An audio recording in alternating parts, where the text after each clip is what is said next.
Hey there, film fans. I'm Jeff. I'm Dave.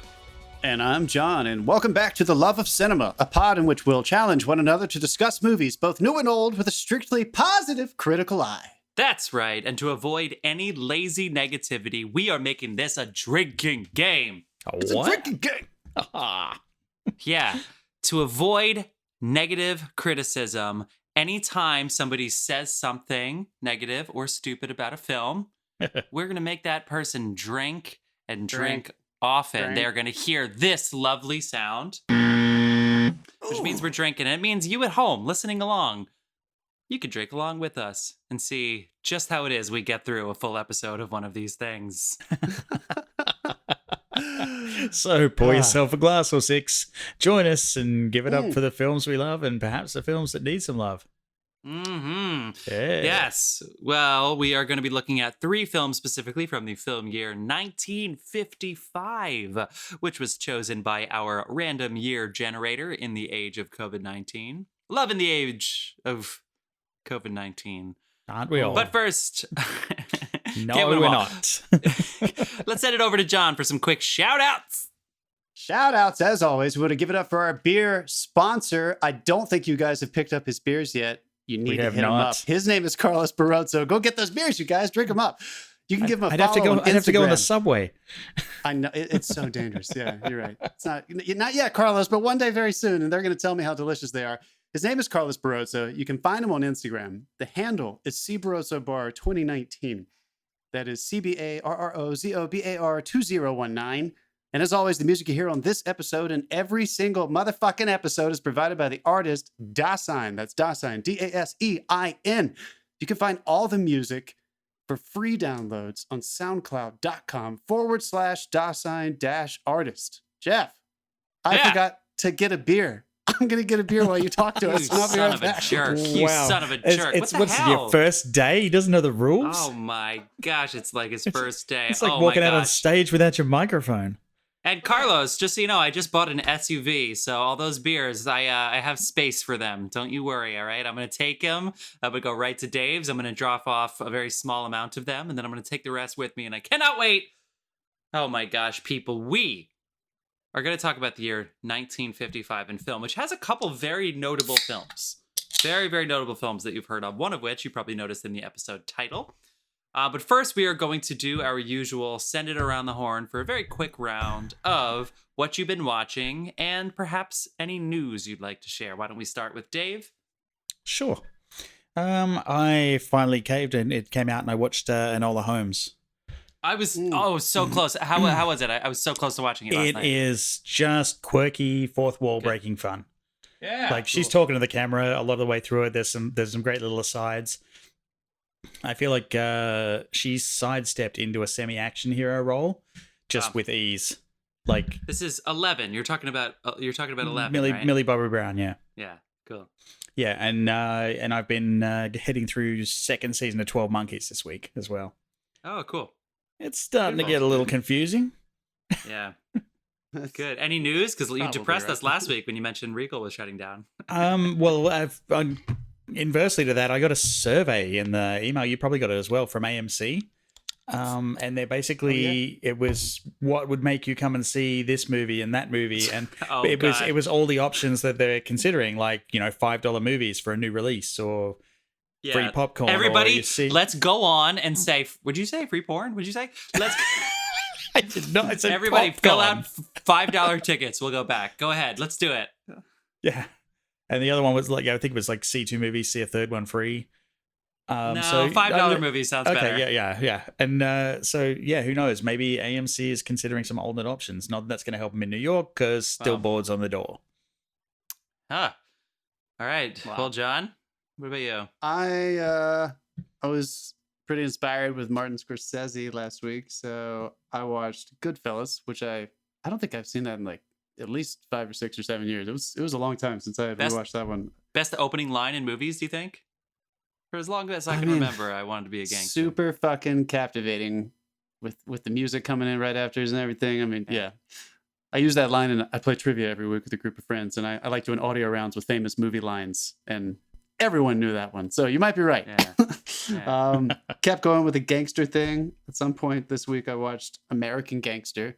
Yeah. Ridley Scott, Denzel. That was pretty fun. And then I switched over to horror and I watched, I think this is your favorite horror movie, Jeff. I watched The Omen, which I had not seen since I was a child. I enjoyed it. I enjoyed it a lot. It was pretty cool. I couldn't help but thinking about The Exorcist too. I think The Exorcist is a more mature film, but I think there's more thrills, if you will, throughout The Omen. Definitely. Just because, as we discussed, The Dude, Exorcist given only the takes content place in you're the last indulged, 15 given the minutes. content you're indulging in, no one should knock on your fucking door for a while. Yeah. Like John's in a house by gangster himself films right and now. horror movies. Like, Yeah, that is how it's going down. Ridiculous. American Gangster takes place on a street corner that I lived on in New York City. Literally, he like shoots a guy in the head, and they look up, and it's like 1/16 and 8th, and I was like, I'm there now. Yeah, I'm literally there now. Literally. That was fun. So anyway, I did not watch a ton. I watched Zodiac was the one movie that I watched, not on our list. I'd seen it before, and I've heard other people that I like say they really love it, and you need to give it another look because it's an information movie, right? It's a puzzle piece, so it's like, but the way they lay the puzzle out is really unique. It really is, considering there are tons of movies that are similar in genre, but just don't feel like that at all. It feels very different. So kudos. Did you like his? Did you think the pacing was it too long for you, just in general, or did you enjoy it? Were you captivated? I mean, it wasn't short, but I was captivated the whole time, and it's every now and then I almost wanted to zone out when they do these like 3-minute sequences where they give you so much information so fast. But I think he does it in a really good, compelling way, and then you get a breath afterwards every time. So anyway, really, really good stuff, Zodiac. Yeah. And then I watched Sound Explosion is on Netflix, and I thought I was curious. So I watched a couple of them. It's just like how people made sounds, documentary style. Nothing too special that I would. And then I accidentally watched a reenactment show that was silly. Okay. moving on. Moving on. So we're going to talk about 1955. So 1955, there's no way, unless you guys look this up, you could possibly know the highest grossing film of 1955. Definitely not. No. Unless I figured it would be 7-Year Itch or Rebel Without a Cause, honestly. Neither are in the top 10. Yeah, number Guys one. and Dolls. Guys and Dolls is number 5. Oh, wow, tell us. Number 1, Cinerama Holiday, which apparently is a documentary-style travel movie. And I actually, in the Wikipedia, it doesn't even say who's in it. Well, who cares? So Cinema Holiday got $10 million at the box office in 1955, which I imagine is a lot of money. Number 2 and number 3 was that are... them basically just touting their CinemaScope process that they just invented? Yes, that's exactly what it was. Yeah, exactly. Yeah. And they decided to use it in documentary style. Number 2, you have Mr. Roberts with Henry Fonda, James Cagney, William Powell, and Jack Lemmon. Good movie. You have Battle Cry, number 3, Oklahoma. Number 4, wow. Guys and Dolls. Number 5, Lady in the that aged Tramp. well. Oh no. Yeah, Oklahoma, Guys and Dolls. I don't know. 2020. Lady and the Tramp, number 6. Picnic, number 7. Not a Stranger, number 8. 7-Year Itch is tied for number 9 with a whole bunch of other shit. Anyway, let's. Are you buzzing me? Yes. For cursing? No, because you called other movies shit. Aha! Gotcha. It's a big year for plays and musicals. Obviously, you have Guys and Dolls. Somehow, they got Marlon Brando to be in a musical just a few years after he decided to break out in the scene. He does Julius Caesar and Streetcar, and then he goes to Guys and Dolls. You got Picnic with William. Is that William Holden? Yeah. You got To Catch a Thief. Huh? Yeah. There you go, John, little Hitchcock. You've got at the Oscars, you've got Jack Lemmon's first Oscar. You've got Joe Van Fleet. You got Natalie Wood, and of course, the one big movie besides the one in the episode title that people will remember very well is East of Eden. So really, 1955. Well, before we get into it too much, are there any other films that I missed out, or are there any that are like, oh, this is my favorite 1955 film? I don't have a favorite 1955 film. Yeah. I'll Cry Tomorrow isn't like, something you go back to. Yeah, no, I'm not really a fan of 50s films, I found out. Marty is supposed to be amazing. Did you mention that? No, I didn't actually. Patty Chayefsky, the guy who wrote Network. This is his Right. first Oscar win, I think. It's supposed to be great. I haven't seen it though. Anyway, Let's do it. Yeah. So this is the year of James Dean, right? So James Dean had been in a Broadway play and a TV movie, but then all of a sudden he goes East of Eden and Rebel Without a Cause in the same year, becomes a cultural icon. And I think he's actually in 1955 when he films Giant, which came out in 1956, and dies in a very famous car crash because James Dean was nominated for an Oscar for East of Eden, not Rebel Without a Cause. And it was a posthumous nomination. James Dean is the only person to be nominated for 2 posthumous Oscars in 2 different years because he actually passed away before the first. And then Giant came out after he had passed, not to make his entire life and legacy about dying in a car crash. But that is history. It is true. He got some money, bought an expensive car, drove too fast when he was 23 years old and died too young.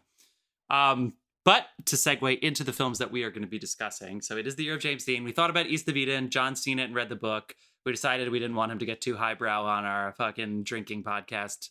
So we went with Rebel Without a Cause. I would never do that. Which a lot of people, I had the poster in college that said, I bombed last week when I mentioned the name of this, but it was dream as if you live forever, live as if you'll die today.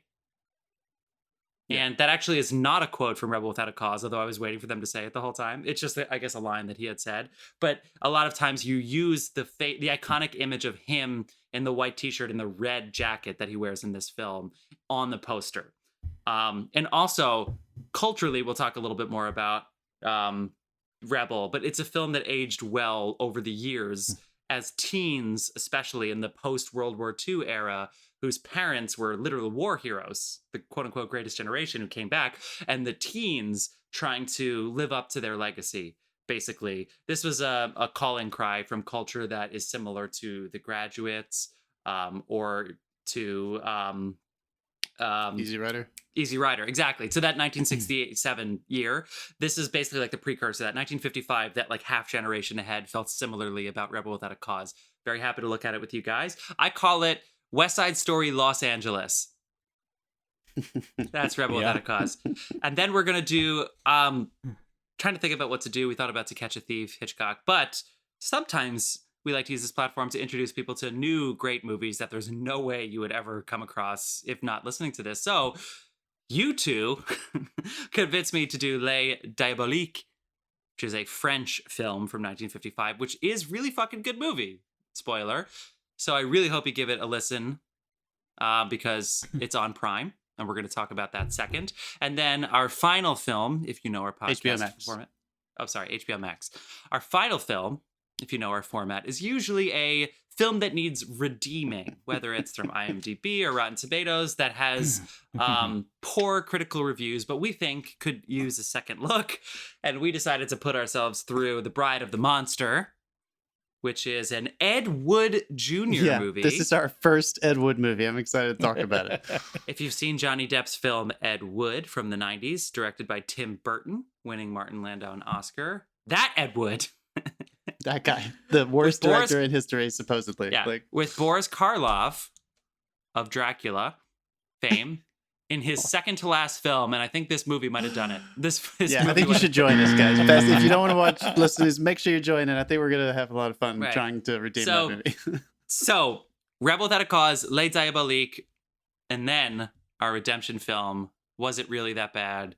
Bride of the Monster. Let's get into Rebel. I called it West Side Story Los Angeles. It's about a rebellious young man, James Dean, with a troubled past who comes to a new town finding friends and enemies. Now, we got to put new town in quotes because it is very obviously set in Los Angeles. So I don't know what kind of town that is, but I think it's one of the biggest cities in the fucking world.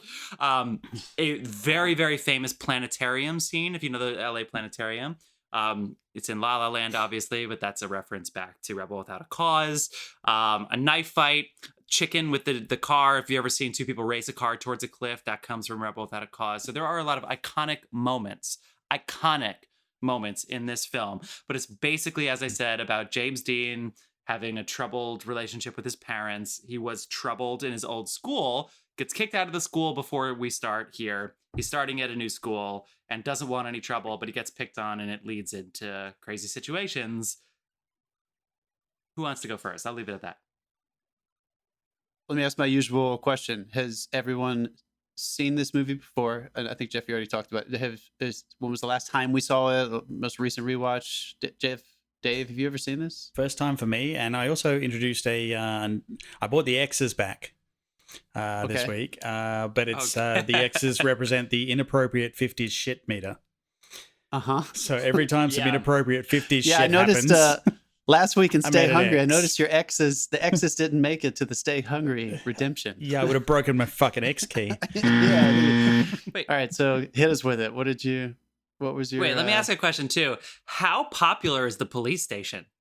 The movie opens at the police station and the whole fucking town is having a party there. And also, it's the whole building is the juvenile division building. Like, how fucking wild were the 50s? Yeah. What are the odds that all three of our stars get booked the same night? and haven't even met each other for separate offenses. Hey, it worked in Ferris Bueller. It's weird. That's how the movie I opens, couldn't tell. everybody, by the way. Dave, start us off, but I do have some thoughts, but I think I'm gonna be able to roll with whatever was frustrating you. Oh, I wasn't frustrated, by the way. I couldn't tell if you were frustrated. I wasn't frustrated. I was just, it was just because we were doing the 50s, and obviously they sneak some things in where the man's being the man, and I just thought I'd make a record of it. It only got four X's, this one, on the inappropriate shit meter. Yeah. I thought this one was interesting to talk about because of that, isn't it? Because of James Dean's struggle with masculinity.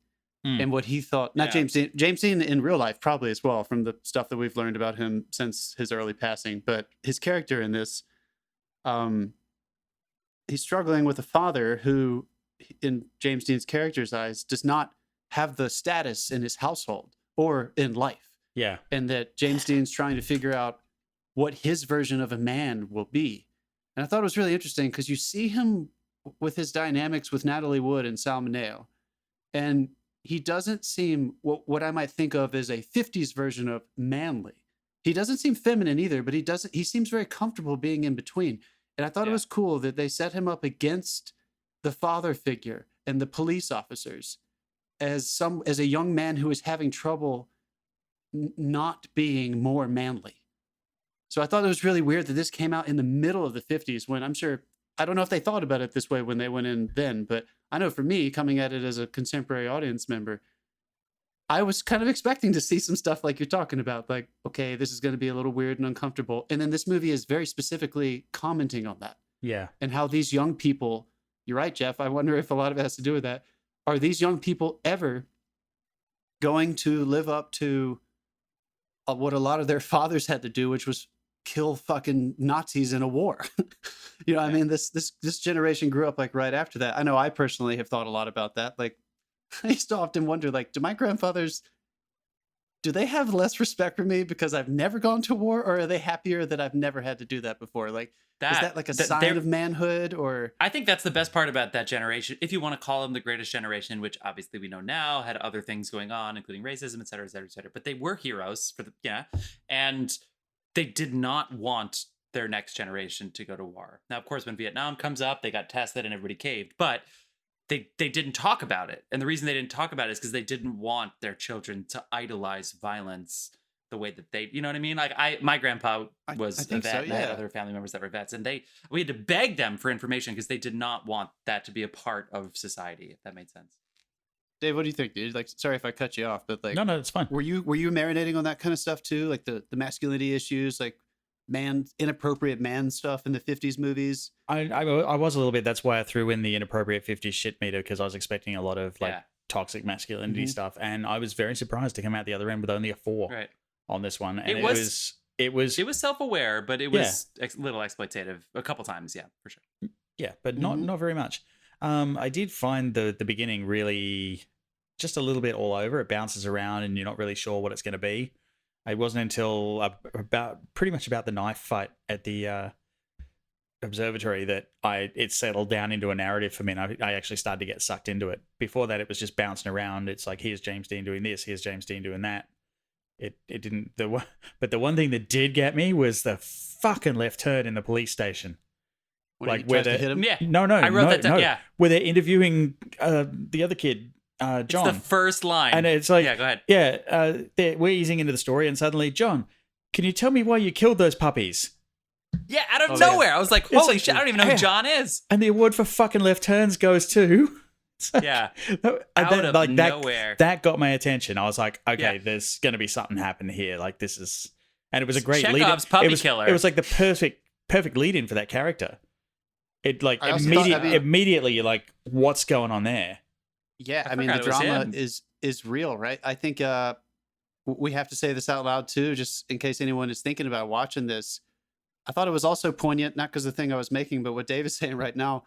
All of these characters are extremely privileged, and they are very angsty about their adolescence. They are, which I struggle with sometimes. Jeff, our co-host, was in the touring musical Spring Awakening, and Never everyone heard of knows it. that show. I struggle with some angsty teen dramas. Like I enjoy more when teens have trouble expressing their angst as opposed to living in a constant state of expression. So I've struggled with this movie in the past before, and I enjoyed rewatching it now because I thought it had a different light on it for me right now because of where we are at with all the social context. And I do think once you allow yourself to kind of accept that, like, this is very specifically about privileged teenagers dealing with the fact that they don't know how to navigate how they're feeling about being fine. I think that was the issue. I think they're all fucking fine. Probably not Salmoneo. I think he actually had serious Yeah, issues. he But I had think a lot of serious them issues. wanted some kind of problem. I mean, James Dean's attraction to Sal Mineo's character was very interesting to me. Like that was his saving grace. It wasn't Natalie Wood. I felt like almost their relationship was kind of shallow for me. It kind of happened too quickly. I was way more interested in why he felt such a need to be Sal Mineo's friend. I don't know like what he was trying to fix within himself by extending like that part of himself to a character who clearly was crazier than him. And when he was so convinced that he was crazy, I thought that was interesting. Have you read the trivia where it's there was originally James Dean wanted a kiss between those two characters? Between which two characters? I have heard that. Between Salmoneo and James Dean, they wanted to. Let me just take a guess. Is it when Salmoneo was saying goodnight to him the first time? I'm not sure where it was, but like he was pushing hard for it because in the original book, apparently there's like overtones of a homosexual relationship that Sal wants, and they couldn't do it because of the film code at the time. They weren't allowed to show. They weren't allowed to show any like homosexual action at all on screen. That's one thing I will say. That might be my only serious criticism other than a general. I do struggle with the angst thing, and this is a very angsty movie, so you kind of just have to accept that. I was kind of hoping, and I remember feeling this way when I watched this in college or whatever, and I was really thinking about acting, and I was just watching James Dean, like thinking about the acting. I remember then, and I saw it now, I think they did miss an opportunity, probably because of code, to toe that line with a little bit more ambiguity of the homosexual thing. I thought it would have been so interesting if James Dean, who was clearly struggling with that masculinity, to have dealt with it sexually. Not to full on fall in love with Salmoneo, but I thought it was a little too clean how quickly him and Natalie Wood fell into each other when Salmoneo was such a huge piece of that triangle. So I kind of wish they would have rode that line a little bit more. Considering this film takes place over 24 hours, she got over her boyfriend real fast. So I want to ask you guys straight out. There's a scene when they sneak into this great mansion. It takes place over like the last quarter of the movie. And James Dean and Natalie Wood's character kind of disappear when Salmoneo falls asleep really quickly, which is kind of weird, but it happens. And they decide to go into a room by themselves. And they immediately start confessing their love to each other. Did that work for you guys, or did you think that was part of this angsty, we're just trying to feel good, we don't feel good, and this is the first time we've ever felt good? Like, what do you think that meant? I think it was a little jarring for me. I thought it sucked and it put me off completely. Wow, that was strong. Sorry. I had no really problems did. with the No, film. It bothered me too. Yeah, like, this is. Go ahead. If you're gonna do it, like take the time to set it up. Well, 1955. This is also the year, based on the films that we said up front, plays in America. I know I keep being our theater representative here, even though you all have experience in. This is a crazy year for plays, dude. This is in the 40s into the 50s. You have the big three in America, which is Tennessee Williams, Eugene O'Neill, and Arthur Miller. They're celebrities. They're as big as any movie star in the world. You're talking about A View from the Bridge, The Crucible, A Long Day's Journey into Night. A View from the Bridge came out this year. Bus Stop came out this Picnic year. was a movie this year. Rose Tattoos, Tennessee Williams. Yeah. Plus, you've got all of the other Tennessee Williams. Streetcar just came out, et cetera, et cetera, et cetera. So anyway, plays tend to have everything happen live in such a way in order to get long scenes. It's weird to have like a 10-minute scene and then flash forward a couple months, and it's hard. Anyway, most plays are single set or one or two sets, like in a house, and then they're in short periods of time because the audience, you get entranced and you witness everything happening quickly, but you're a part of the entire experience of these characters rather than skipping ahead and then having to make up information.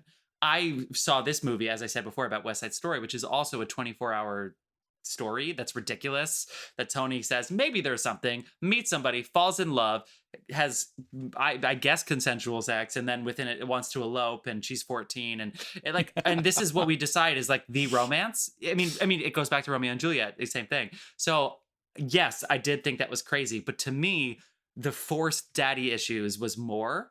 But I at the same time, I view this the way that I imagine most people would view this, which is they just understand that the movie has an agenda and they want to get that feeling across. And it's a different kind of angst, to your point, John, before, than something contemporary like Spring Awakening, like a lot of the teen movies of the 90s and early 2000s, and even the recent ones with like the crazy, emo music and stuff. This is a different kind of angst. It still has class. The cinematography is still beautiful, but it's heightened in such a way that it's like it takes you out of your seat as an audience member. It's almost unrelatable in a way that I think is majestic, and so I didn't mind it for that reason. Is that I know what you mean, because I kept trying to tell myself that like this is still a movie that is coming out in a period where they have that dreamlike, majestic quality. That movies being made by studios. Not Bride of the Monster, but most of them do. Not Bride of the Monster, not the B horror movies, but most of the serious dramas do. And I can't decide if that is its inherent downfall. Good question. This movie is super famous, and I understand from watching it why it resonated with people then. But it has never touched me the way I want it to. I've watched it 3 times now in my life, and I just don't think it's ever really landed for me. And I'm just not quite sure if I understand why. There are a lot of things that I think are interesting. I could probably talk about it easier and pull some. Yeah, tell me, what do you got? Well, first of all, I'd like to make the point that you can sum this movie up in one section, and it's when they're setting up chicken, and he tells him what the rules of chicken are, and he asks him, "Do you do this all the time?" And the response is, "What else are we going to do?" What else are we going to do? Yeah. Like that sums up the mentality of all the kids right there and then. But I think the reason this movie might not sit right with you is because you've got an entire cast performing at a level, and then you've got James Dean going full fucking method and overacting every single thing that he does. That's true. I do think that and I'm gonna. I think this falls on Nicholas Ray, who is the director of this film, and he came of age in the 30s and 40s and making mostly film noir, and he's excellent with noir. In a Lonely Place is one of my favorite film noirs about Humphrey Bogart and a disturbed screenwriter, and it's really wonderful. Alcoholism, On Dangerous Ground, blah blah blah. I feel like this was one of his first major dramas that kind of fragmented the structure that he was used to. And he was working with James Dean, who no one had really worked with yet, and there weren't many actors who worked with that. The continuity in this movie is all over the place. The editing is very noticeable. And I think that we talk all the time on this podcast about how, especially when you get into the 70s and 80s, when we've really praised some directors who let actors and behavior lead the way that they would cover a scene. And I feel like they did not quite know how to do this yet. There were some very interesting camera choices, but because James was leading most of the scenes he was in, I feel like it messed with the way they paced the coverage. And sometimes I noticed that I was watching a movie, which you never want to notice it unless it's super fun and it's sexy, but you don't want to notice it and be like, oh, that kind of, I don't know if that worked, or I feel like he's in a different scene than these other 2 actors. And I agree with you, Dave. Yeah. I do think that is noticeable and you never want it to be noticeable. Also, I must admit, I can't hear anyone yell, "You're tearing me apart," without snickering. Thanks to Tommy Wiseau. Of course. Of course. And now James Franco. That was all, of course, that's all I could think about. Let's talk really quickly. Again, I could not help but think about the social issue we're living in. Why are these cops like gentle therapists? Like, did that police officer ever exist? It's almost nice. The parents are fucking all the parents are pretty nice and supportive. And there's like, they might have their issues, but none of them are like really that terrible. The grandparents, not so much. The writer must have wanted this. The writer must have wanted this to be Picnic, which is just like a local town where all the cops know all the kids, etc. And then they just set it in fucking Los Angeles. Like, it doesn't make any sense. When people are having a knife fight and slashing tires at the observatory, which is literally overlooking the Pacific Ocean, it is prime real estate that's probably worth $700 million right now. And they're literally destroying this fucking property. They're stabbing each other. And these cops are like... they're basically like, hey doctor, I think these kids are not getting along out here. What should we do? Yeah, I'm gonna go ahead and say today they would whip some guns out and start shooting. So maybe they just, I mean, you're not wrong. Who knows? At the time, people probably didn't know the observatory. Maybe they pretended like this was a small town. I don't know. I still stand for this movie. You guys obviously are picking up. Yes, it's not perfect, but I still think it's worth seeing. It's still an important movie.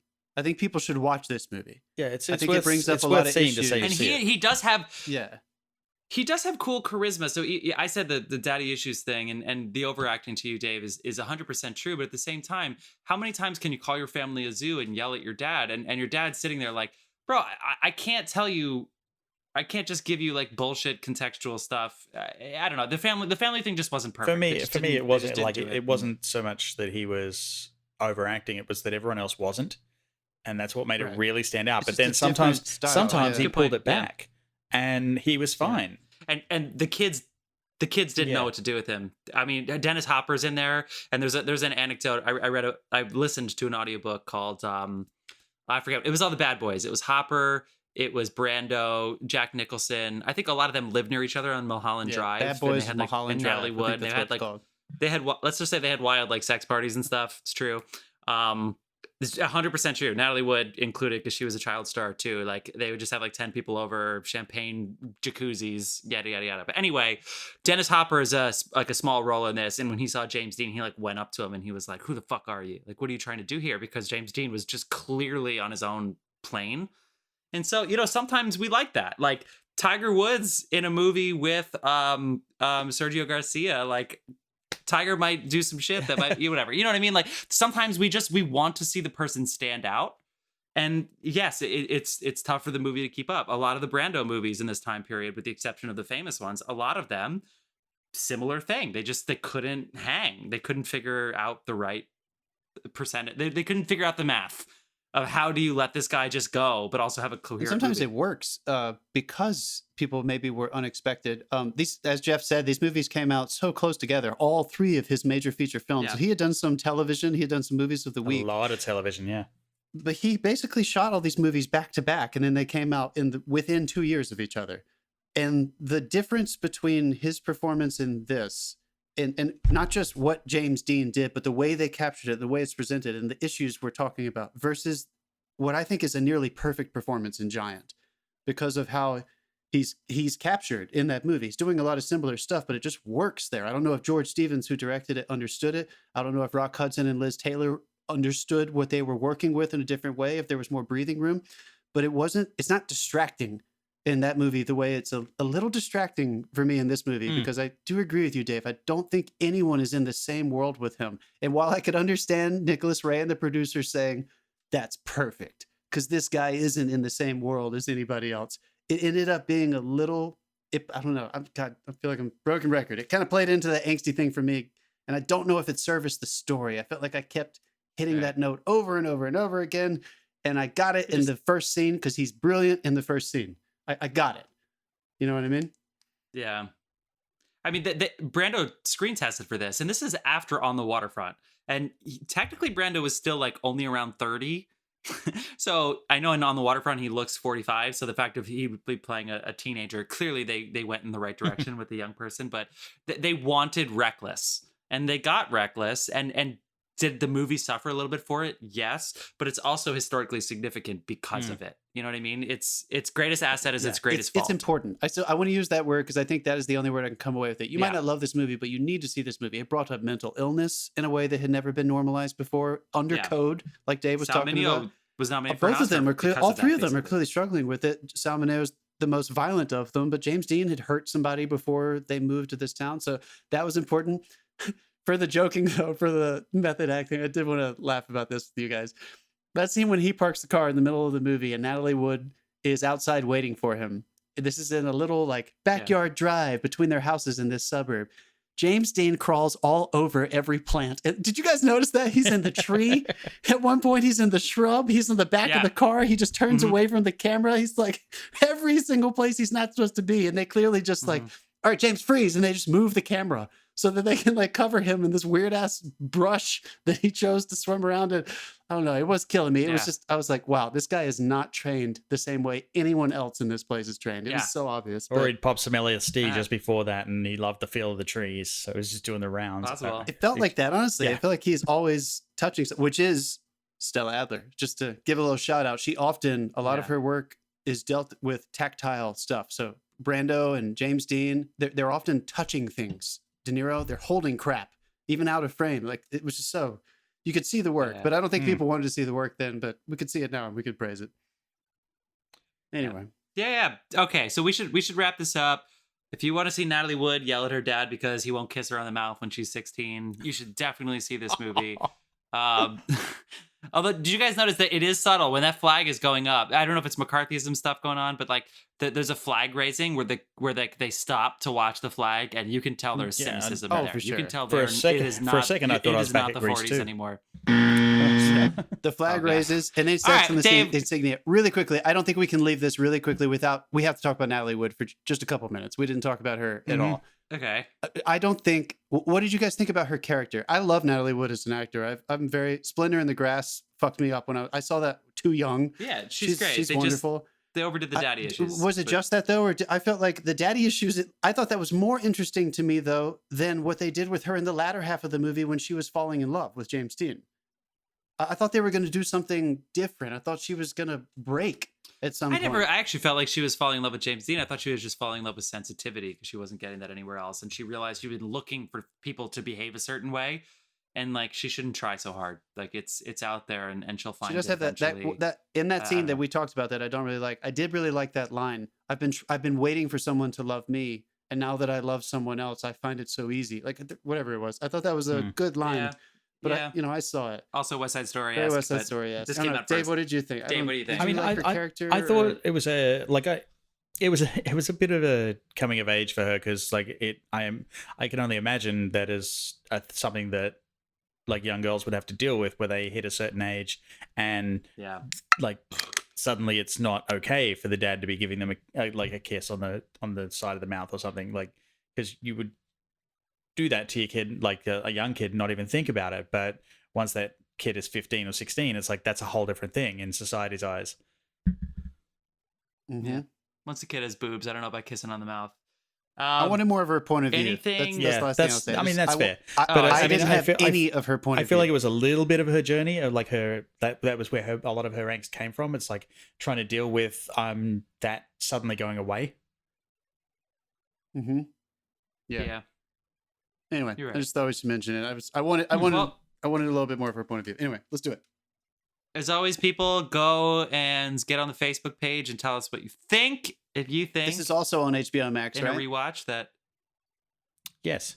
I believe so, right? Yeah, it's on yeah, HBO. this is on it's Max, HBO Max right now. for Give sure. it a watch. Okay, cool. Yeah, for sure. HBO Max, Rebel Without a Cause, James Dean, 1955, part of the James Dean trifecta, East of Eden, Rebel Without a Cause, and then 1956's Giants. We need to go and refill. So, people, we will see you in a second with Les Diaboliques, a fantastic French murder mystery that you will love. Stick with us.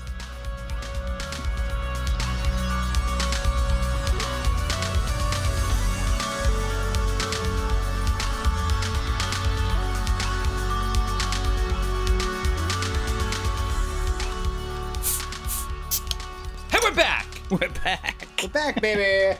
Whoa! Woo! We are back. Rebel without a cause. What? No, it's always like get the hell scared out of me while you're shouting, and we're back. Yeah, I still got you. Still got you. Okay, Les Diaboliques. Which, okay, so my sister-in-law is here right now. This is true with my brother. My brother and my sister-in-law are here. My sister-in-law speaks French fluently. Has family in France. Oh, cool. So I did not watch this with her, but I did get the exact definition of the title because, first of all, I was seeing Diabolique and I was seeing Les Diaboliques, and I was like, I don't know which one it is. And I Googled it. And anyway, long story short, it's either the devilish, but it has the inference that it's actually the devilish ones. So it's kind of devilish. It's kind of the devilish ones. But I almost think that the word itself is a little open for interpretation, which I think is good for us three who have seen this film, and even perhaps some of you who have not seen it. Very, very simple pitch. I'm not going to read IMDb because I'm sure it's terrible. The description, this is what the movie is about, and I think it's awesome. It's very short, if that helps. A tortured wife who owns a very, very small boarding school for boys, which, according to casting, has about 15 boys in the entire school. Her husband is the headmaster of the school, and he is a little abusive, treats her poorly, and she can't fucking take it anymore. So her and the mistress of the school, who is her friend, decide to quote unquote get away for the weekend, which turns out to be an alibi for killing him in such a place and way and time where they cannot be implicated with the murder. And then things unfold as they will. So we see the action, the incident, if you will. We see the justification for it, which is the domestic abuse. So we understand the motives going on. And then the majority of the movie is, are they going to be able to pull it off? And what are going to be the repercussions? And what is the downfall? And what happens when you actually try to put this into effect? It's a very compelling concept. I would say it's very high drama. So Dave mentioned before that Rebel Without a Cause, James Dean felt like he was sort of overacting in a movie on his own, well above where everybody else was. In this movie, everybody is at a very similarly elevated plane of drama that is really fun for this mystery, where you know what's happening and you know why, but you don't know what's going to happen next. You don't know if a feeling is going to change, a thought, a thing. It's very, very compelling. This is very much available. I watched it on Prime for sure, this movie. Yep, this is also on HBO. Now. HBO and Prime. I think it's awesome. Who wants to go first from there? Would you describe this as French Fargo? French Fargo. Like yeah, because it had humor. It had humor. Like they're plotting a crime and it just goes horribly wrong. And like there is a twist at the end, and we're not going to talk about the twist. We're not going to talk about the twist. Because the film specifically asks you not to. Yeah, literally at the end of the movie, there is a postscript scene, postscript image that comes up that says, "Please, if you love this movie, then do not tell your friends. We thank you and we thank your friends." It's like, yeah. Like, let's play by the rules. They asked us. Even on the poster, it was the tag on the poster was "See it, be amazed by it, but be quiet about it." Yeah. Ooh, that's good. Yeah. I like that. Don't tell anyone what happens. Yeah, so we're not going to tell you what happens at the end, but there is a twist, and I'll discuss something around that, but not without giving it away later. But I thought this is almost like a French Coen Brothers film, the way it like not if they made a thriller, as I guess, because it's a similar context in that like there's a plot, the plot starts to unravel, you've got all these different characters with all the different agenda. Like it really drew that parallel for me. For Fargo specifically. I love... Yeah, oh yeah. I love... There are a couple lines, and I don't want to spoil too soon, but just so you can get the idea of what Dave means exactly by that, because it's hard, because 1955, it has some noir elements of it, because noir, by the way, is a French word, and 1955 is sort of the tail end of the noir, like, international fad that made Ronald Reagan famous somehow. Anyway, here's a great line. Are you ready? So, by the way, this woman is a part of a plot to kill her husband. Quote, "You're shivering." Quote, "I'm not cold, I'm suffering." What a weird line. It's so funny. She's not shaking because she's cold and shivering. She's shaking because she's suffering. Like, it's just, there's a lot of these like fucking zingers that come at you. There's another little one where they say, "You look like a ruin." And she says, "A little ruin who will get her revenge." Like, there's just these fun lines. It's just fucking fun. They like the two things I love is they know, like, French films across the board pretty much know how to write for character, and they do dialogue really well. Mm-hmm. And then when you get like an awesome all-round production on top of that, it really helps sell it. Yeah. And they're really good at stuff. No, no, no, no. Yeah, no, I'll shut up. There's like, they're really good at stuff. Like, you know that this murder is it. They're gonna at least try to make it happen. Yeah. You know, that's in the description. And so when it comes close, how it happens, like, you're sitting there as the audience and you're like, okay, well, everything's leading up to this, and you see the potential murder weapon, and then there's like a 10-minute scene, or, well, maybe not that long, but it's like they don't just do it, which again is also very Coen Brothers-esque. It's very Americans have learned this technique, but clearly the fact that this is historical is stunning, because you see the device, you see what it's gonna be, and they're not using it, and you're sitting there as the audience member, and it makes this scene gripping, because you're like, I can feel the weapon, I feel it, I can see it, I want them to fucking touch it.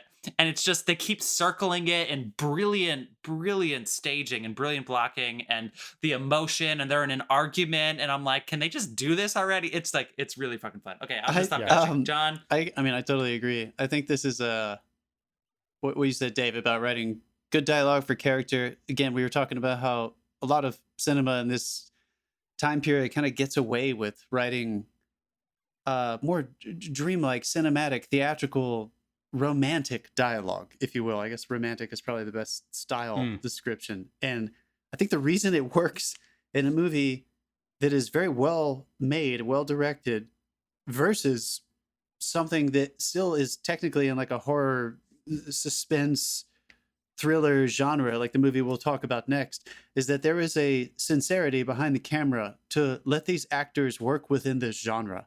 So Henry George, what's his name? Henry George Closing. I had the privilege of seeing, I think, his best movie, which is The Wages of Fear, which came out the year before this on the big screen in New York a few years ago. And he's just a master of suspense. And he was a writer first, so like you can tell that you could tell a screenwriter who grew up watching silent film and then made his career in the 30s, 40s, and 50s wrote a script like this. But there is a maturity behind the camera and a patience, like we often talk about, to let these actors do their work. The camera, he doesn't do a whole lot with tone to get there. That was the thing that I noticed the most. There wasn't tons of like sound design and stuff to affect tone. He really did let the writing and the actors tell a lot of the story for him, because, as Dave said, there is something at the end of this that will wrap all this stuff up and kind of make you see it very differently. And we don't want to comment on that. So building to that, especially if I kept imagining myself being someone. I mean, we can go halfway. We can go halfway down the line. So basically, they pull off the murder and they dump the body in the pool at the school, and then the body's supposed to float the surface. There's all this angst about when's it going to do that, and they play that really nicely for a good 15 minutes. Like, well, it's just disgusting, so it helps. And the body doesn't turn up, so they fake a way to drain the pool, and the body's gone. So there's like this mystery. So straight away, it's gone sideways. Yeah, and you're like, where's the body gone? Who's messing with them? What's going on? Nobody knows what's going on in the film. So yeah. So I would imagine that's basically where we're at. And I kept telling myself this last night, because I knew there was something about there being a big twist and stuff. I didn't know there was that post-credit thing. But I remember thinking to myself, like, all right, if I was like a French person in this time, and I was, this movie came out and I saw it early and I was trying to tell my friends to go see it and stuff, or maybe someone had told me to go see it. I think I never felt like I was being manipulated in this film, which I really respect. I felt like he had a patience and a respect for the audience and the actors to let that story unfold at its own pace. Yeah. And it got there in such a way. And there were so many unique little twists at the very end, and the way he plays out the suspense of the final sequence, that you never, ever feel like you're being pimped into a twist, and I was trying to think of what American-made movie, contemporary movie, has done that well, and Sixth Sense is probably the one that comes to mind, just because it's still fun to rewatch and try to figure out when did I actually realize this was happening to me the second or third time or fourth time you watch it. You pick up all the breadcrumbs versus a lot of twisty movies like, no offense, the Scream franchise, which is a very successful horror movie franchise. I think it worked the first time because people really didn't know it was coming, and it had such a pedestrian contemporary style that nobody really realized what the fuck they were trying to do ultimately. But any of the sequels, you know what they're trying to do to you. So I feel like there are some twisty movies that you can't help but feel like you are always just like being used. And I never felt that way about this one. I thought it was refreshing how in line I was with the story. And I'm not going to lie, audience members, I guessed the outcome early on, but I didn't give a shit at all. It was just a guess. I didn't feel like I had to guess because I thought I was being, sometimes in Chris Nolan movies, I feel like that guy's like trying to mess with me, and I like getting ahead of him, and I like feel proud of myself if I know before maybe other people in the audience know. It didn't matter that I guessed it this early on because there was still so much honesty in every frame and the way he created this, and the way he covered everything. I don't know. It was it was very pedestrian. Mm-hmm. I was shocked by how small this story was. I also mentioned Scream in my notes, but for a slightly different reason. I said that if anybody's seen Scream, it has a fantastic opening. The first Scream, it's Drew Barrymore. It's a cameo. It's 15 minutes, and she starts getting phone calls from a stranger who it turns out is right outside her house, and he's looking at her, and it's awesome. I wrote down, so as Dave mentioned, they do the crime, but there's repercussions and there's fallout, and it doesn't go as they planned, and they think they're being fucked with possibly. And I wrote down, they're reacting to the phone ringing as if it's the killer in Scream. because it's high drama. This is not, yes, in noir there's overacting and such, but this is very realistic. In they set it up that the wife, even though she can't stand being tortured and abused, and this is the rest of her life, she's not a killer. So she needs help. So she calls in the mistress, and she is having a very hard time dealing with it. Everybody in this is fantastic. They all play well off each other, and they don't. Sometimes, maybe John or Dave, you could relate to this or comment on this. Sometimes as actors, you give in a little bit to the other person's choices. So if they say this is the way to go, you get on board. It's like the improv mentality, sure, but sometimes your characters are opposite. Somebody's type A and somebody's a little bit more weak and, vulgar, and they need to just kind of be their own past in order to be an odd couple type situation. I think that, like a crazy person, straight person, the fact that she's the one that's under the microscope the whole time, this wife, and we're watching her, and any little thing happens and she behaves in a very real and honest way, but the circumstances and the stakes go very Toni Collette in Hereditary, and she has to react in such a way that's so 25 out of 10. Like, it almost seems like she'll die out of shock. And that is a really fun thing as an audience, rather than just watching a dark drama. I'm so glad you said that, Jeff, because I think you just nailed it for me, dude. It's not only the point I was trying to make, but without giving anything away, it's very important what Jeff is saying, that you never feel like the actors are manipulating each other, or rather the characters are manipulating each other. And it ends up playing into the final twist in a beautiful way that would not have succeeded if they failed at what Jeff was just describing. So I thought I'm so glad you said that, dude. That makes so much sense. That is smart. That the crafting, like, this is a genre film. I was talking to my brother the other day about this. Like, technically, I still agree with what you guys are saying. I think it might have transcended a little bit beyond that, but it is technically a murder thriller. And there is a twist at the end and stuff. Like, there are a lot of the elements and the ingredients of that formula. And yet, because of the way they presented it, they must have, been on the same page about this stuff beforehand, because I felt like it was seamless throughout. What's up? They had to have rehearsed, right? There's no way. I mean, I'm assuming back then nobody got paid anything, ever. So they just had unlimited time. because there's no way that these were just like one takes and you're done. The filming of this is really clever too. There's some really, really not clever in like a cheeky, winky, winky way. I mean, like as you are saying, it's. I don't want to just say brilliant because I don't want to just keep throwing those kinds of words out, but it's clever in such a way that you look. This is the kind of film that you could watch it, and even though, as we said, it's very high drama and very high stakes, you could watch it and say this is slow. But if you get through the whole movie, you finish it. 2 days later, you're gonna think about it. Things are gonna stay with you. I just realized this, guys. Is there any music in this movie? There is, yeah, but it's not a lot. It's not a lot, but there is some kind of horrifying movie. Yeah, I feel like again, they didn't try to manipulate. Anyway, Dave, go for it. What were you going to say? I was just going to point out that, like, in the way that they structure this is very good in that you're kind of, as an audience member, like, you're let in on the plot very early. They introduce the husband, and his setup is amazing. Like, first 5 minutes, you're on board with trying to kill this guy because he's just the worst. Yeah. He's like if the husband in Titanic started beating her in the first scene, just started hitting he's her. like, you're like, yeah, no, let's go, and but like you Billy Zane. Titanic was gonna come up in this, right? Fuck you, Billy Zane. At least we haven't mentioned Tenet. We hit our quota.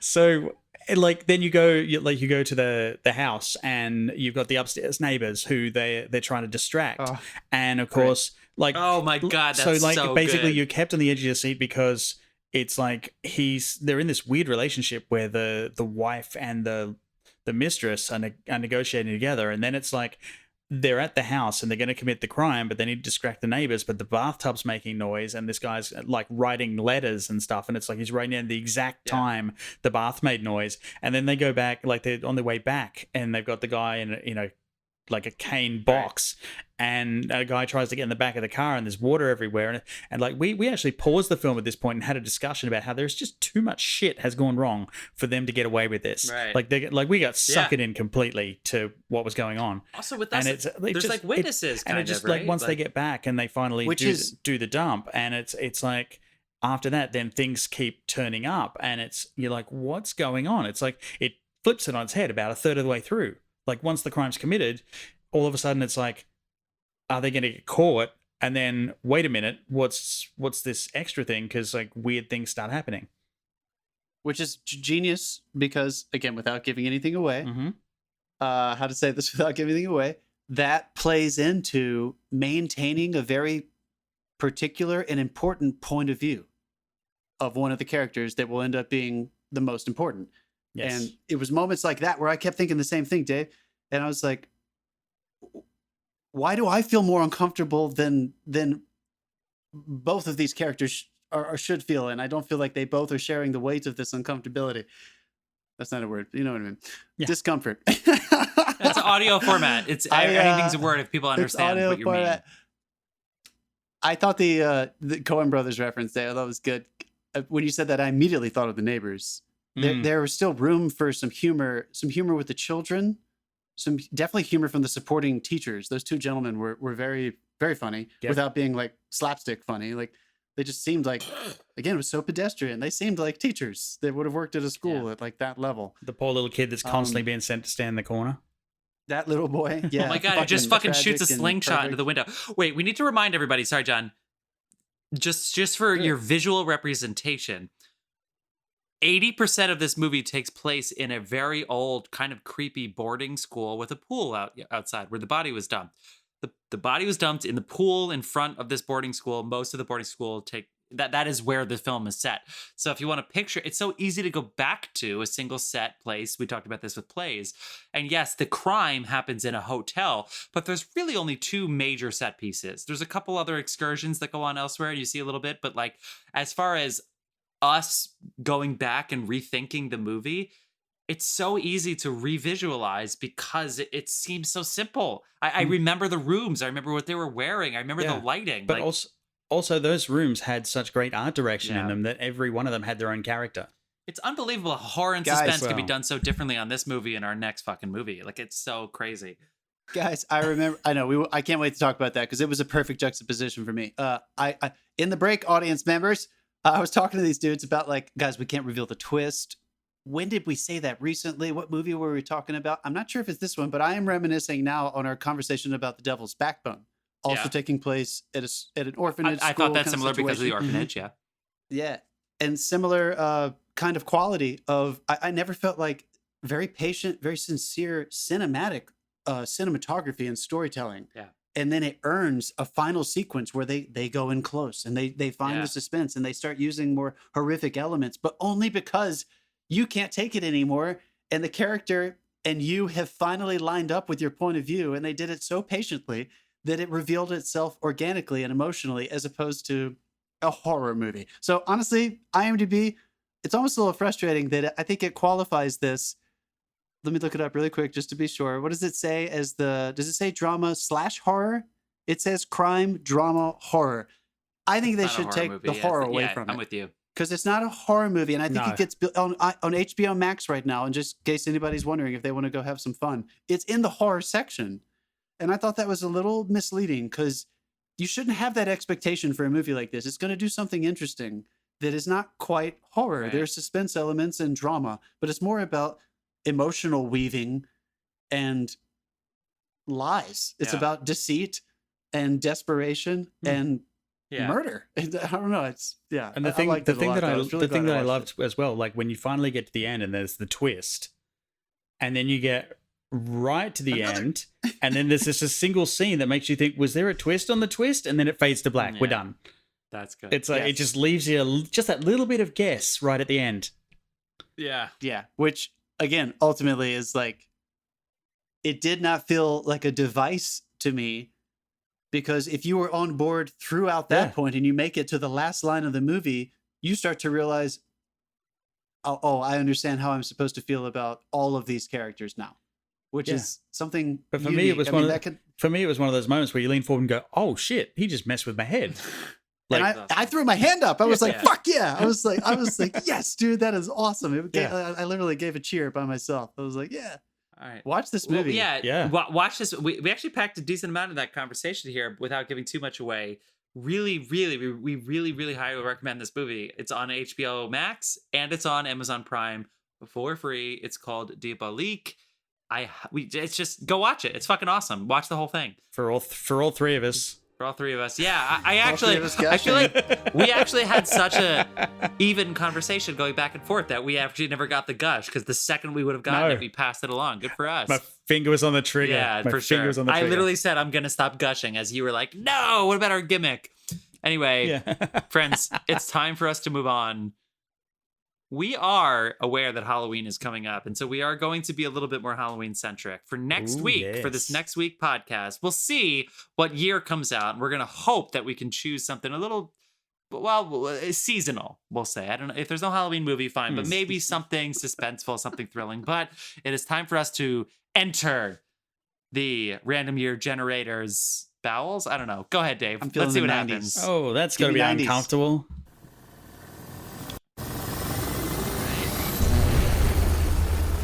It's coming. Oh, not quite. 2012. 2012. I'm sure there's a fucked up movie from 2012. People, we're going to talk about it. We got to pee and talk. We will see you soon to talk about What's your takeaway? our redemption film, Bride of the Monster, 1955, Ed Wood Jr. We will see you soon, film fans. Grab your drinks. Grab your Yeah, beer. it You're is. going to need it.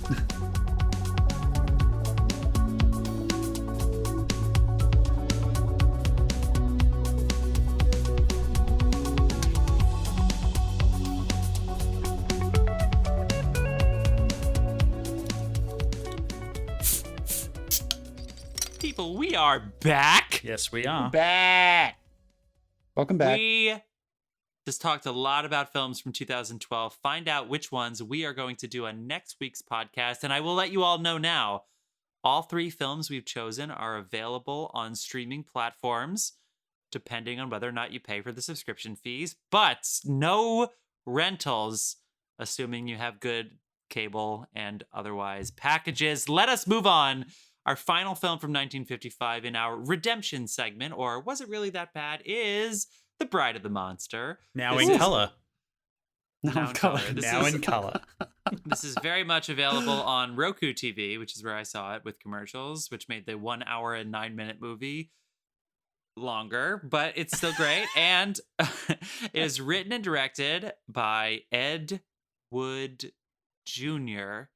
Ed Wood Jr. It stars Bela Lugosi, who is very famously the original Dracula from the 1931 Dracula. He also, along with Boris Karloff, really defined the Frankenstein movies. So Boris Karloff was the monster, and Bela Lugosi was in them, I guess, as the doctor. And then eventually he played the monster in like Frankenstein Goes to the Ritz. I don't know. He eventually played the monster. These movies were really strange back then. But what a resume! This is his. He is a very strange Austrian actor. Sure, Bela Lugosi, Romanian. Yeah, shit. We gotta look that up. So Bela Lugosi is fucking creepy. Hungarian, Austrian. Hungarian, Austrian, and Romanian, okay, cool. Whatever. Okay. Yeah, he got around. Silent film star, definitely known for scary, creepy movies. So this is The Bride of the Monster. Here is the very, very short pitch on IMDb. A mad doctor attempts to create atomic supermen. I don't know if... Hold on. Let's go to the longer description here. Rumors abound about what may go on at Creepy Mansion just north of town. The house is owned by Boris Karloff, who is conducting experiments. Wait, no, hold on, I fucked that up. Yeah. The house is owned by Bela Lugosi, who is conducting experiments. It's a timeshare. It's a timeshare. God damn it, the beer is really starting to hit me right now. Bela This is the point of our Karloff. podcast. We're He an is hour the in, same it's hitting me. human being. God damn it. No, you're right. Okay, It's the hold same on. Let me go person. back. Rumors abound about what may be going on at a creepy mansion just out of town. The house is owned by Bela Lugosi, There who it is is. conducting experiments to turn people into super beings through the use of atomic power. Reporter Janet, damn it, Janet Lawton, decides to look into what is going there and its possible connection to men that have disappeared in the area. When Bela Lugosi takes her prisoner, he has definite plans for her. My short elevator pitch for this is definitely a movie that inspired Rocky Horror, but it wasn't funny. Well, it was funny. It's funny for us. They didn't think it was going to be funny. They thought it was going to be scary, but I found it hilarious, especially thinking the whole time, oh yeah, that reminds me of Rocky Horror. Also, they keep talking about how these people are disappearing, as I mentioned, so succinctly this third try that I went through that description. There's a monster believed to be lurking in the woods who is capturing these men and killing them. And that monster is a fucking octopus. And that octopus is definitely a stuffed animal. Like, it is the worst monster. Dude, the first time that comes out, it took so long to kill that guy. That's some non-union octopus right there. Well, they definitely have like a 12-inch long octopus in a tank. And then they have a 40-foot octopus puppet. And for some reason, Ed Wood decides he wants to build suspense, similar to Diabolique, perhaps, where these men, primarily, are like wrestling with the octopus, but it's clearly not alive. So what you should do is the Steven Spielberg thing, where you're like, shit, the shark doesn't work. I have an idea. Let's just not show the shark. Instead, they show maybe a combined 6 minutes of men rolling around with a stuffed animal fucking octopus. It is so fucking funny. So anyway, it's called The Bride of the Monster because, very similar to Frankenstein, perhaps, Bela Lugosi has this superhuman called Lugo or something that is his lab assistant. Lodo, who has I believe has a gill in his but he's kind of he's kind of Igor meets the monster. Where they become the same character. They really did combine them. That's exactly what I thought. And Bela Lugosi is the mad doctor who can make people hypnotized by his long, spooky fingers and his weird, creepy Romanian eyes. He's definitely got the creep factor down.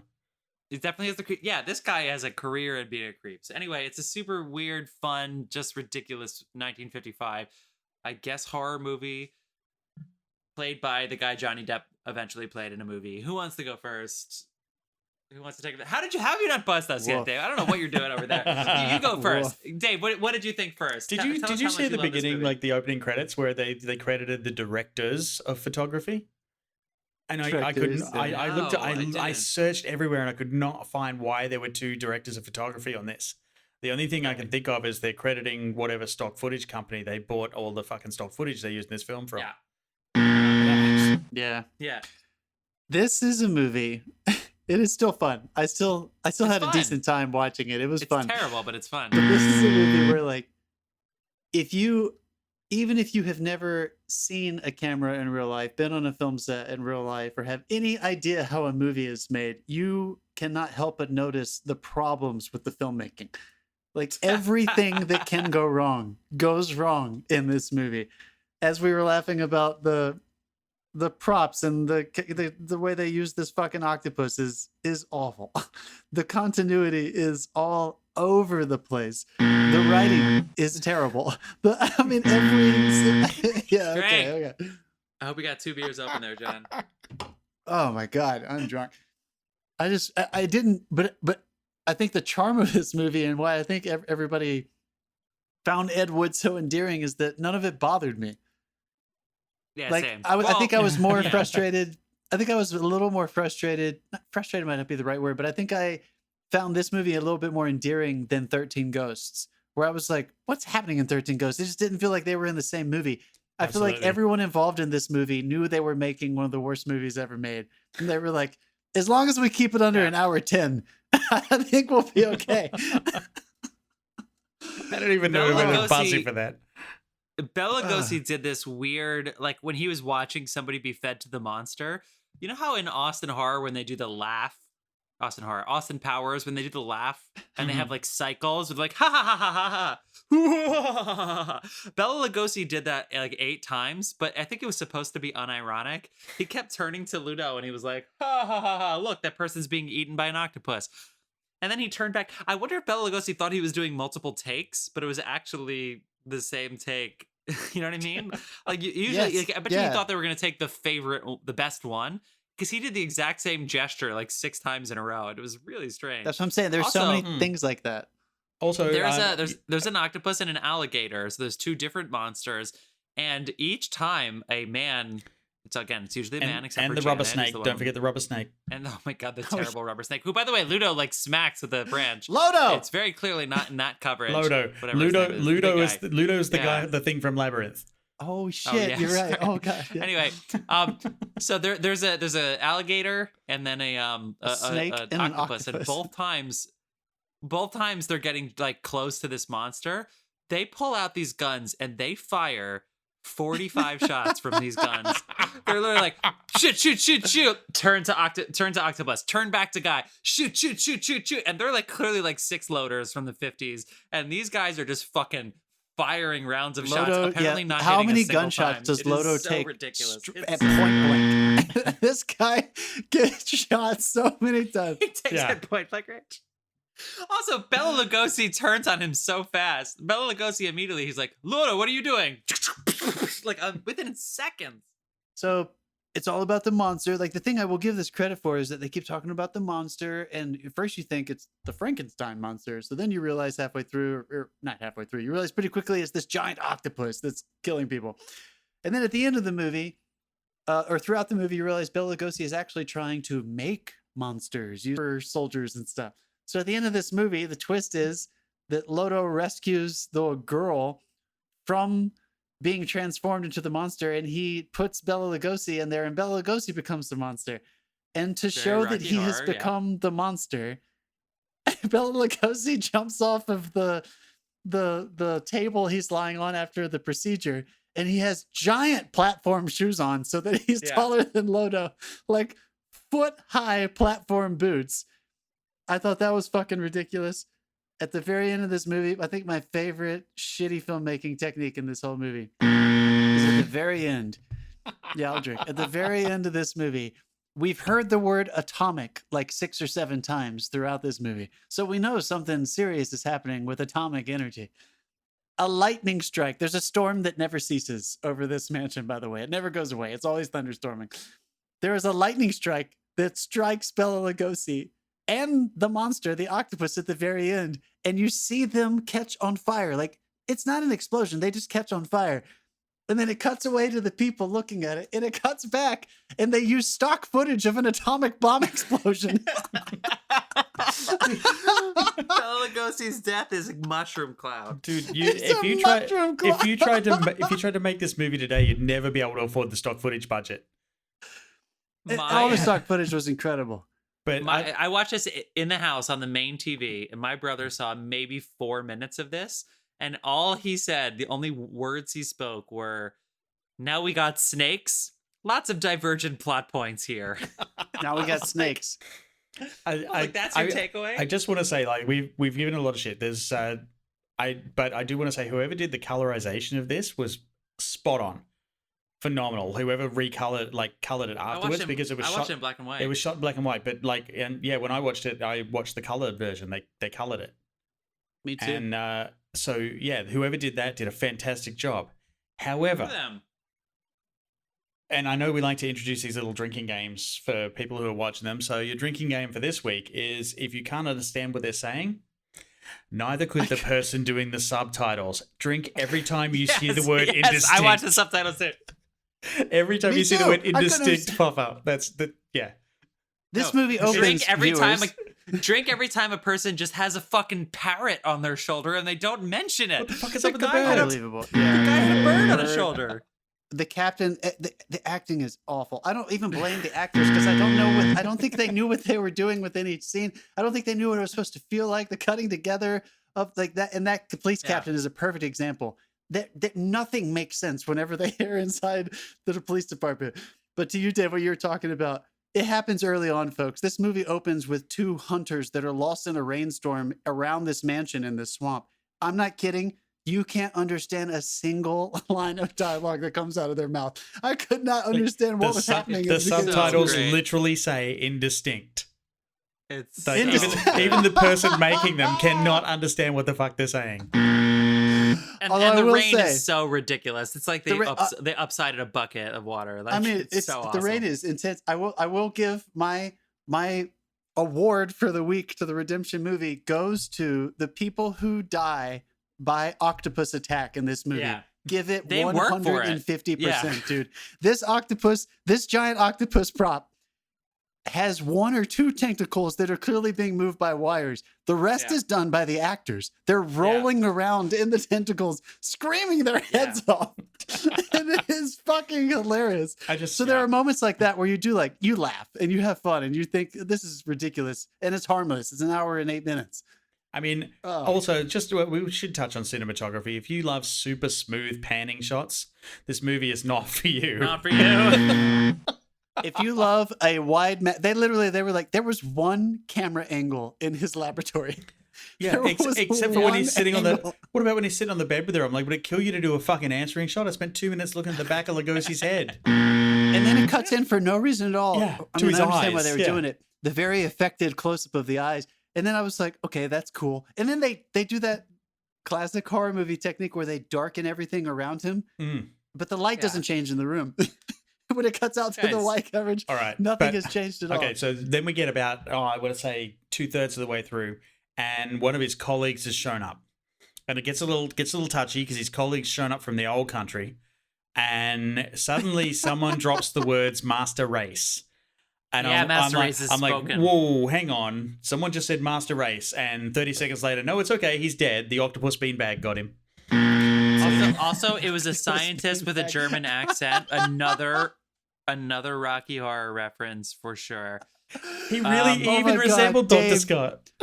Yeah, Dave- he's very Dr. Scott-esque. Oh, you've just killed me. I have to own that octopus beanbag. That is my number one goal in life. Wait, is to wait, get that right particular now- prop. Stuff it with right balls. right now on Netflix, one of the things which we had way too much fun watching the trailer of this weekend is called My Teacher the Octopus, or My Octopus Teacher. Oh, And it's about a guy who basically is having a midlife crisis, so he just like goes in the water every day and snorkels with the fucking octopus. all I And was it's like thinking about. we're watching this. We watched this for 2.5 minutes multiple times, and we were like, I'm worried about this octopus is not safe with this guy. He's gonna get. No. It's anyway. So All right. then we watched this movie with the giant stuffed animal octopus. It was perfect. What did you I guys think- think about?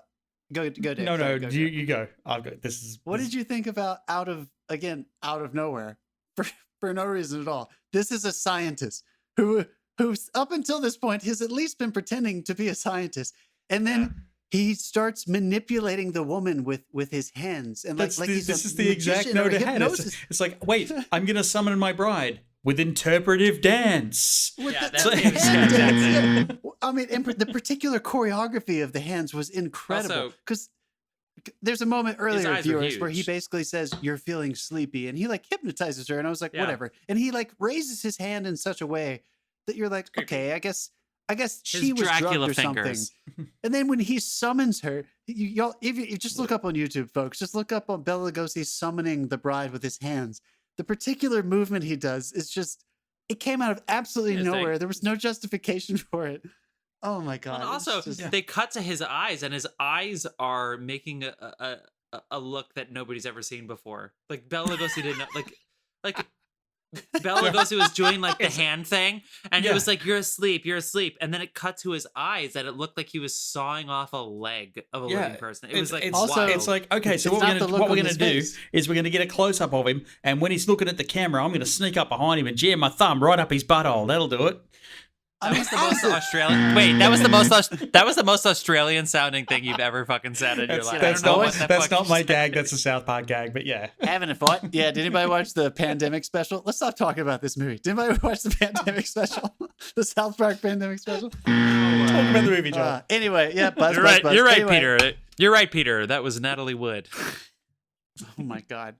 Um, There were so many things that again think it's fun. I Just fucking challenge watch it. you. It's I fun. challenge you to get a drink and sit down, smoke your split, whatever you want to do. You sit down and you fucking laugh at this movie because it is haven't you wanted laughable. to see haven't you wanted to see a Bela Lugosi movie before mean, you died? we've You're already- like, Yes, need but I want to see one. what now. I want to We- see one of the good ones Yeah. again because I need to redeem his. Because he has a quality. His I understand career? why they used him so Oh, much. he was great.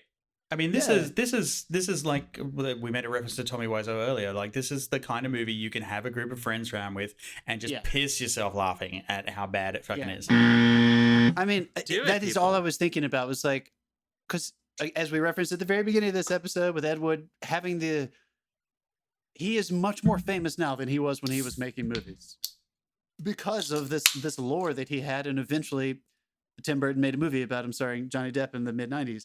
So we know him more than probably he was known at the time. So another fun thing that I kept thinking about when I was watching this was like, he knows all those actors. Like every single one of those people in his movie were like him, were like on the fringe of Hollywood. Like no one respected them. No one thought they were great at what they did. And they just got together and they made these movies and they made a little money. And it was so, I don't know. I thought, again, I feel like this movie is totally harmless. It's Yeah. worth watching. I mean, it's 'cause entertaining, just it's not fun for, and it's yeah, silly. it's entertaining, just not for the reasons they thought it was going to be entertaining. Yeah, they don't know. They don't know that it's bad. So you do feel a little guilty because you're laughing at it. You're not Yeah. laughing with them. But it's still harmless. I still think you should give it a shot. What other standouts that were just awful to you guys? Any other terrible moments or acting or lines or there were so many. Every No, it second was- of the acting. It was for sure. it was, second of it was the acting, dude. consistent. Every fucking second of the acting. Why did that guy get trapped in the swamp and the alligator came out? What did that do for the story? There's a moment in the middle of this where this It's like- guy steps in a sinkhole. Hey And guys, he like Yeah. starts sinking. Also, I got some also the stock director, I got some stock footage of the- alligators. Where can we use this? the director has to say, look, here's where you point the gun. Let me point it. Yeah, that's exactly where you're aiming. This guy didn't know where he was aiming this gun. It was a Looney Tune sketch. He was shooting at this alligator as And if the he was reason fucking Yosemite we Sam. know the director has to say that is because of this film. Yeah, it's just like Honestly. psh, psh, psh, just gunshots just going anywhere into the woods. That whole sequence with the alligator is my favorite part. That last sequence, the screen shifting, the screen movement, basically, of the choreography of what the characters are doing as they move through this swamp in this final sequence where they're chasing down the monster. I Yeah. could not follow it at all. I had Yeah. no idea what direction anyone was actually moving in within this swamp, and you were obviously supposed to know. And There's, then- there's a moment at the end where they have this big climax where one of the humans, who's still a human, pushes this giant boulder over Bela Lugosi, and it's supposed to knock him into the swamp. You clearly yeah. see it just knock him down. And roll over Immediately. him. And roll. That And roll actor over rolled his him. ass into the swamp. He was like, oh And then shit, it I gotta get cuts- in the swamp. And he just rolled his ass into the swamp. But then it just cuts immediately to Bela Lugosi in the swamp. It's like you saw him not go in the swamp. Yeah, Just- the editing was not God. great. Editing wasn't great. God, they just don't care. I He almost didn't gotta have the just footage. raise my That hand. editor got this footage and Cheers. went, what? He went, come on. He got this footage and he went, what do you want me to do with this? What editor? What editor? What are you talking All right, about? people. All right. Go watch this movie. Turn it into a drinking game. I think it's fucking fun. If you're doing a production of Rocky Horror and you're hanging out with the cast and you want to watch something stupid, watch this movie. Everybody Oh, else, I yeah. don't know what to tell you. It's a great That's Ed a Wood very- movie. I'm so glad that's a this was very my niche. first Ed Wood. This is my first Ed Wood ever, and Ed it Wood. totally All right. lived up to it. Next week, we're talking about films from 2012, people. We're going to talk about films from Yes, 2012. the Mayan apocalypse. We thought that was the Mayan apocalypse. Yes. We were wrong. It's 2020. Yeah, they were a we little all late. mistaken. They rocked up this Um, year and went, sorry, guys, we're here. Oh. So we're going to talk about 3 fucking awesome films that Dave is going to tell you all about right now. You've forgotten again, haven't you? No, I remember. I'm going to mess them up. All right, so we're going to do Looper, Yeah.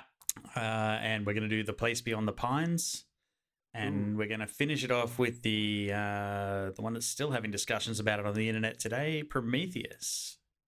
Ooh, Yeah, is baby. that sort of related to Alien because it's the same director and apparently the same mythology? Well, I don't know. What do you think? I mean, it's as related to Aliens as Raised by Wolves is. And all 3 of these are on streaming. Do you remember which ones are on which? Off the top of your Place head? Beyond the Pines is on Stars. Prometheus is on Max. Stars, No, HBO Max. HBO Max. and Looper's on Stars. Yes. Fuck yeah. Join us. Watch those fucking movies because we're going to talk about them. We're so excited. What a fucking year! 1955. James Dean. Natalie Edward got Wood. me drunk. Oh, that was People, that was a thank you bad so much. choice. For being a part of one of our shortest episodes ever. I cannot wait to see. And Halloween is coming up, people. We are planning something Halloween-y for the actual day of Halloween. Anything else we want to spoil about that? No, it's going to be fun. We're going to do Yeah. some kind of special. We haven't figured out the details yet, but it's Yeah. happening. We want a Horror spectacular of movies some kind. galore. Mm. All right, May I'm have out. some Anybody guests. else? We'll see what happens. No, that's it. Fucking guests. Hell yeah. All right.